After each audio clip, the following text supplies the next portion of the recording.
I haven't heard live music in a year and a half. Thank you. Thank you.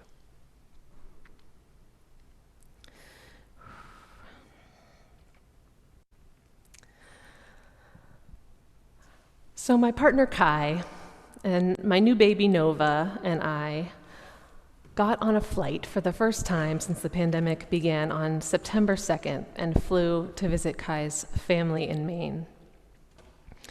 Those of you who are thinking back through what happened on September 2nd, that was the morning after the huge floods here in the Philadelphia area. And the night before, I had gotten flash flooding warnings on my phone, but our basement was dry, and somehow our path from our house in West Philly to the airport was not flooded.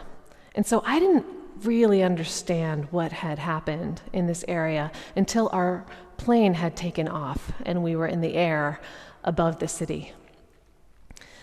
And I could sort of tell from that vantage point that the water had overflowed the banks and that there was water where roads should be. But I'm not super great on Philly geography, so I didn't fully understand the magnitude of the flooding from that, from that alone. What made me understand the magnitude of the flooding was the color of the water.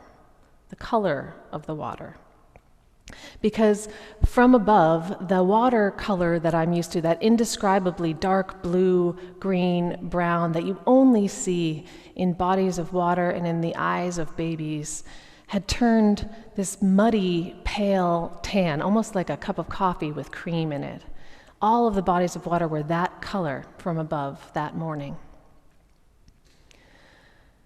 I know that heavy rains and flooding stir up water and mud that rests beneath normal flowing bodies of water, and I know that heavy rains and flooding bring silt and debris and topsoil from the rest of the land into the bodies of water. And so I knew that we must have flooded really bad because of the color of that water, that muddiness of that water.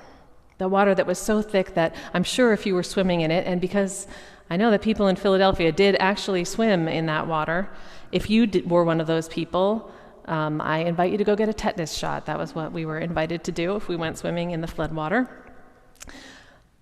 But just imagine that you had. You wouldn't have been able to see your hand in front of your face if you were under that water. That water was way too dirty to drink, as it usually is here. And instead of washing the land clean like a light rain does, that kind of heavy flooding leaves behind a slick of muck on everything that it touches. And it reminds me of a story that is told by many meditation teachers, although I'm pretty sure that the story has its origins in the Taoist tradition.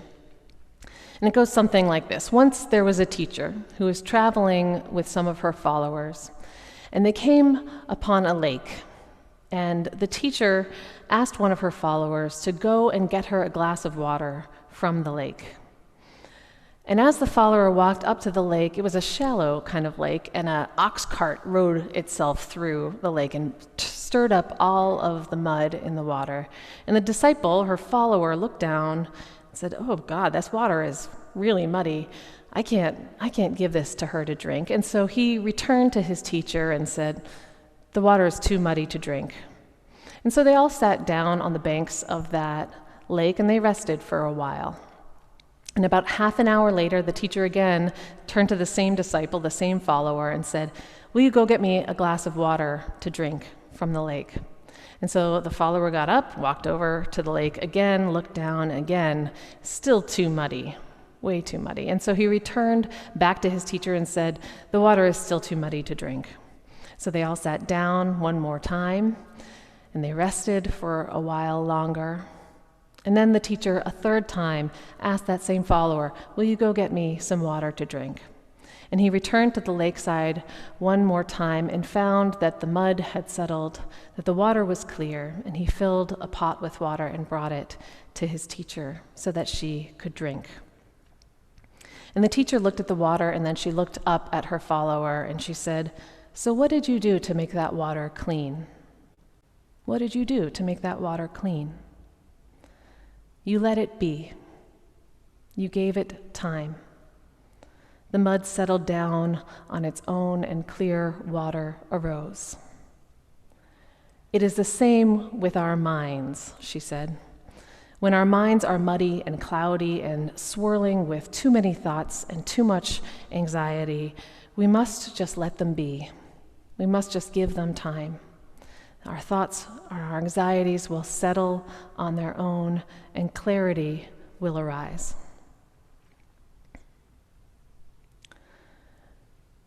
And I am really resonating with those followers and their muddy minds these days. Parenthood, I'm a new parent, a very new parent. I have a 5-month-old, and this is the first time I have had a child. Parenthood and the pandemic have made my mind incredibly muddy. There is a sense of turbulence constantly within me with worry for my child that I have never encountered before in my life. It's constantly there. And there is so much more debris and silt in my mind, so many more things to take care of, so many more things to pay attention to in just simply caring for this small human being 24 hours a day. And there is so little sleep. Ministry and the pandemic are a whole nother pile of debris spiraling through my mind, especially as we're trying to figure out a new way of doing worship together, especially as my colleague in ministry, Hannah, is on her own parental leave right now.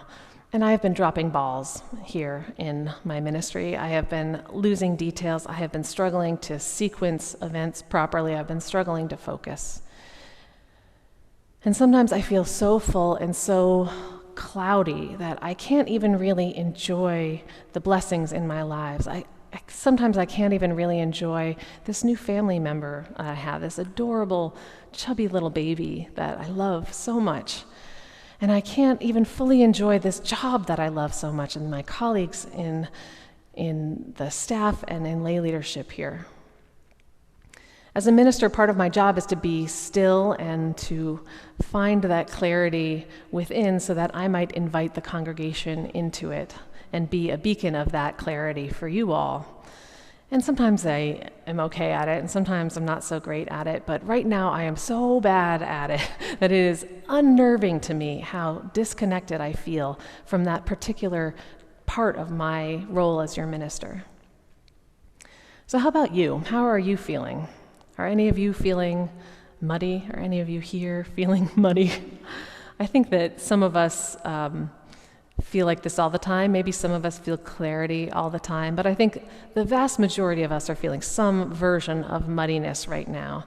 There is so much constant need to evaluate the risk around us, all of the risks to our lives and to those around us with this pandemic. There are so many unbelievable demands on so many of us right now that we are trying to cope with and struggling and sometimes succeeding and sometimes failing to cope with. There's a lot of thinking that the water had settled and finding that it is still muddy. And what I remember is that the flood brings the mud. When there is too much flooding, when there's too much, we lose our clarity. So the way to find that clarity is simple as that ancient teacher told her followers. It's simple in theory and excruciating in practice. Wait. Just let it settle. Just wait. Just let it settle. Just wait.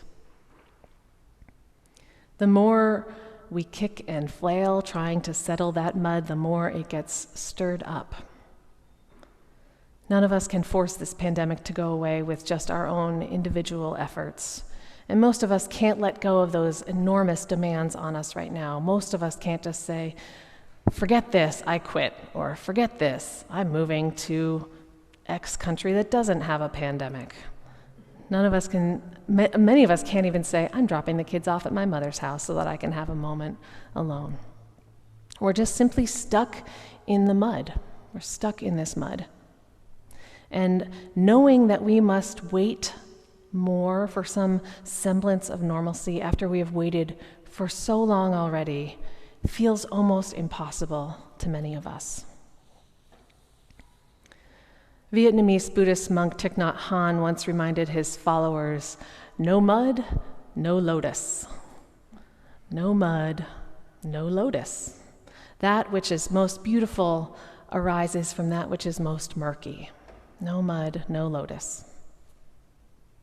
And I try to remember this short phrase in parenthood and in ministry,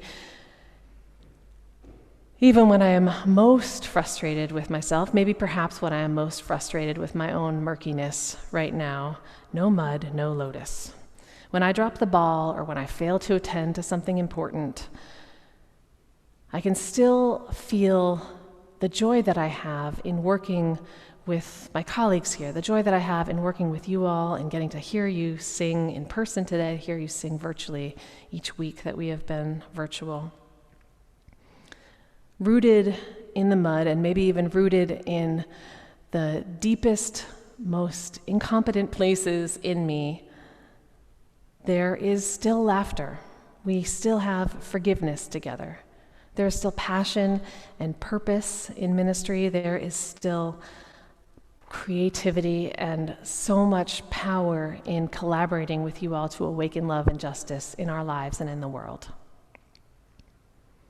That lotus is in that mud.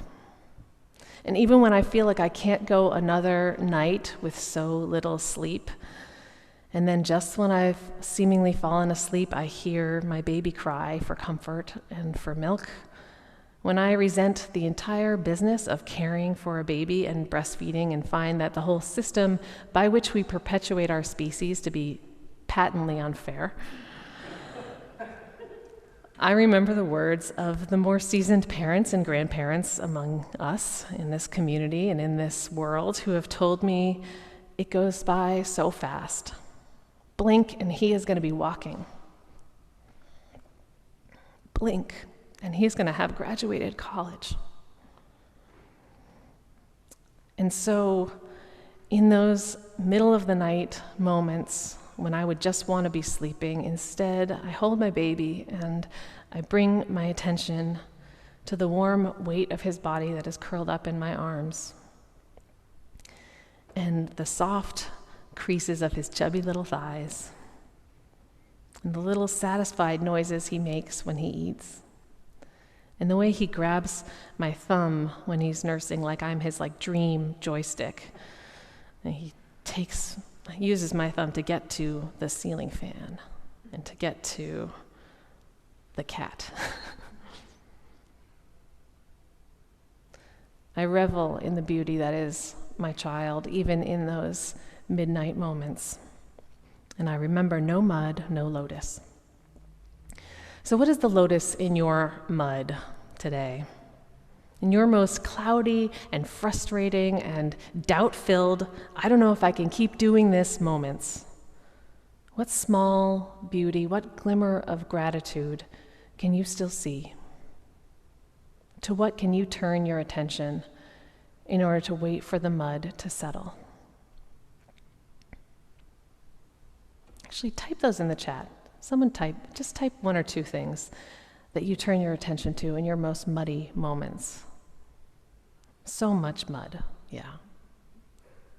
So muddy. my grandchildren, my grandson, family, my close friends, this congregation, humor, my kitty cats, my dogs, my cats, an awareness that things must change, sunshine, music, music, music. The beauty of the sky and nature and breath. Yes, they are always beautiful lotuses right close to our hearts.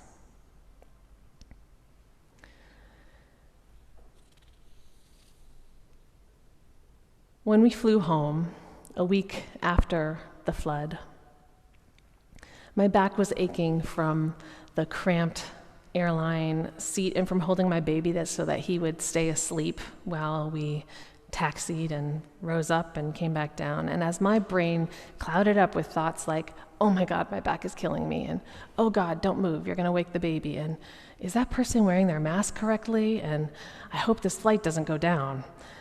I looked down and I saw that Nova's tiny little bare foot was poking out of his blanket, just one little foot. And I wrapped my palm around his little foot, and I felt for a moment how soft it was, because he has never carried the burden of his own weight across rough terrain. And I remembered that my life feels so muddy right now, feels so muddy.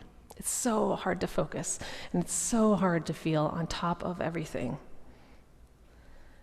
But I know I will blink, and these tiny little soft feet will be bigger than my own, and they will be calloused from all of the ways that he goes out independently into the world, all of the ways that he encounters the difficult journey that is our lives. And so for the moment, I let go of thinking about the pain in my back and worrying about whether the plane was going to go down, and I just held that tiny little foot, that perfect little foot. Out the airplane windows, as we approached Philadelphia, I could see that the water was still a bit muddy, but was beginning to deepen, to darken to that blue, green, deep brown. What can we do to make the water clean? We let it be. We give it time. The mud will settle on its own, and clarity will arise. My friends, lotuses abound in this community and in the muddy places of our lives. And we know that the muddiness eventually settles and that clarity eventually arises. In the meantime, it is our work to be still, to look for beauty, and to trust that clarity will arise on its own. May it be so, and amen. Hi, I'm Reverend Hannah Capaldi. And I'm Reverend Abbey Tennis. We are the ministers at the First Unitarian Church of Philadelphia, where our mission is to awaken love and justice in our lives and in the world. We're so grateful that you watched, and we hope that the sermon connected with your soul. We also want to invite you to join us for a live worship service every Sunday at 11 a.m. Eastern Time. You can always find the link to that service on our website at www.philauu.org. In these services, you'll hear words like you've just heard, and you also get a chance to greet one another, pray together, sing together, and we even hold a virtual coffee hour after services to get a chance to greet some new and old friends. If you want to support the mission of this community and you feel moved to give, you can do so by going to the website that Reverend Abbey just mentioned. You can find that link below, or you can text 215-709-5095 and follow the prompts to give. If someone in your life needs to hear these words today, we encourage you to share this video. And again, thank you so much for watching. We hope to see you soon.